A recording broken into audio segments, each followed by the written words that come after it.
संस्थापक छत्रपती शिवाजी महाराज, हिंदू हृदय सम्राट, शिवसेना प्रमुख बाळासाहेब ठाकरे यांना प्रथम वंदन करून आज मी मगाशीच आपले पत्रकार वाणी यांनी विचारलं होतं तुमची प्रतिक्रिया काय.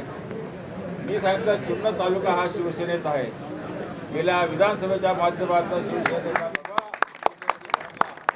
आणि या वेळेला सुद्धा पंचायत समितीच्या माध्यमातून सभापती सुद्धा शिवसेनेचा झाला. जुन्नर तालुका हा भगव्याचा आहे. त्याचा सांगितलं आपले शरद दादा, आपल्या काही शेळकंदे, आपले ढोलेजी, अमितजी ढोले. दादा, मी या प्रसंगी सांगू इच्छितो की कमलताई शेळकंदे ज्या भागातून पंचायत समितीच्या सभापती झाल्या त्याच भागातून आपले यशवंतरावजी सुपे, स्वर्गीय यशवंतरावजी सुपे उपसभापती झाले आणि नंतर पुन्हा चिठ्ठीमध्ये ते सभापती झाले. खऱ्या अर्थानं तो भाग म्हणजे खऱ्या अर्थानं शिवसेनेचा बालेकिल्ला आहे. आणि या प्रसंगी मी आपल्याला सांगू इच्छितो की आता लढाई सुरू झालेली आहे. आता आपल्याला फार पुढे जायचं आहे.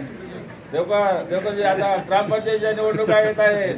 मला मगाशी मोहन राजे बोलले आपला आता लोकसभेच्या निवडणुका येत आहेत आणि त्याच्यावरती सुद्धा आपल्याला शिवसेनेचाच भगवा फडकायचा आहे. सुरुवात आपण काम करायचं आहे. आणि या प्रसंगी मी दादा एक सांगू इच्छितो. परवा मी सहज विधान भवनात गेलो होतो.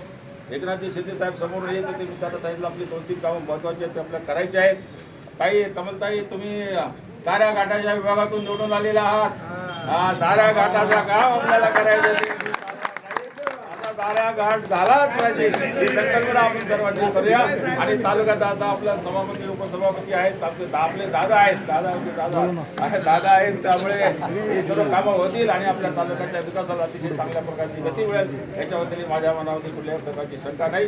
मी आपल्या सर्वांना खऱ्या अर्थानं आपले सभापती उपसभापती आणि सर्व सदस्यांना मनपूर्वक शुभेच्छा देतो आणि थांबतो. जय हिंद, जय महाराष्ट्र.